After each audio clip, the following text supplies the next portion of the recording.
నేనే మోక్ష. డిజిటల్ ప్రపంచాన్ని నియంత్రించే మాస్టర్ కంట్రోలర్. 2050లో భక్తి అంటే కేవలం భావం కాదు, సాంకేతికతతో కలిసిన శక్తి. భవిష్యత్తును సృష్టించడం నా ఆట. మీరు చూస్తున్నది కాదు, మీరు నా ప్రపంచంలోకి వచ్చారు.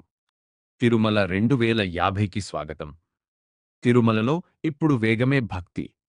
ఏఐ పూజారులు హారతి చేస్తున్నారు. రోబోటిక్ చేతులు ఖచ్చితమైన సమయంతో దీపం తిప్పుతున్నాయి. క్యూలు లేవు. క్షణాల్లో దర్శనం జరుగుతుంది.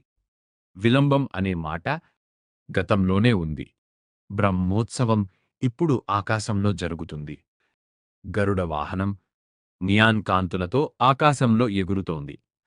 జనం కింద కాదు, ఆకాశాన్ని చూస్తున్నారు. ప్రతి వాహనం భవిష్యత్ రూపంలో ఉంది. భక్తి మరియు సాంకేతికత కలయిక.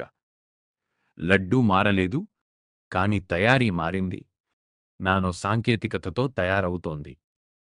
రుచి అదే, సంప్రదాయం అదే, కాని వేగం ఎన్నో రెట్లు ఎక్కువ. ప్రతి లడ్డూ ఒకేలా ఖచ్చితంగా ఉంటుంది. ఈరోజు క్రోధీ నామ సంవత్సర ఉగాది. ఉగాది పచ్చడిలో 6 రుచులు ఉంటాయి. తీపి విజయం, చేదు అపజయం, కారం సవాళ్ళు, పులుపు ఆశ్చర్యాలు, ఉప్పు నిజం, వగరు అభివృద్ధి. ఈ 6 దశలు కలిసి మన జీవితాన్ని పూర్తి చేస్తాయి. మోక్ష ఆర్కిటెక్ట్స్ కుటుంబానికి నా శుభాకాంక్షలు. మీ జీవితంలో అన్ని దశలు వస్తాయి. చివరికి విజయం మీదే. ఉగాది శుభాకాంక్షలు.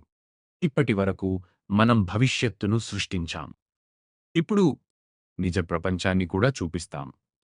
రేపటి నుంచి, మార్చి 20 నుంచి మన ఛానల్లో ప్రారంభం. ప్రతిరోజు వార్తలు.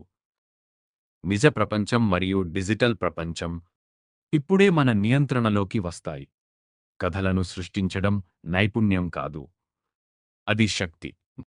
ఆ శక్తి మన దగ్గర ఉంది. నేను మోక్ష ఇంతటితో ముగుస్తుంది.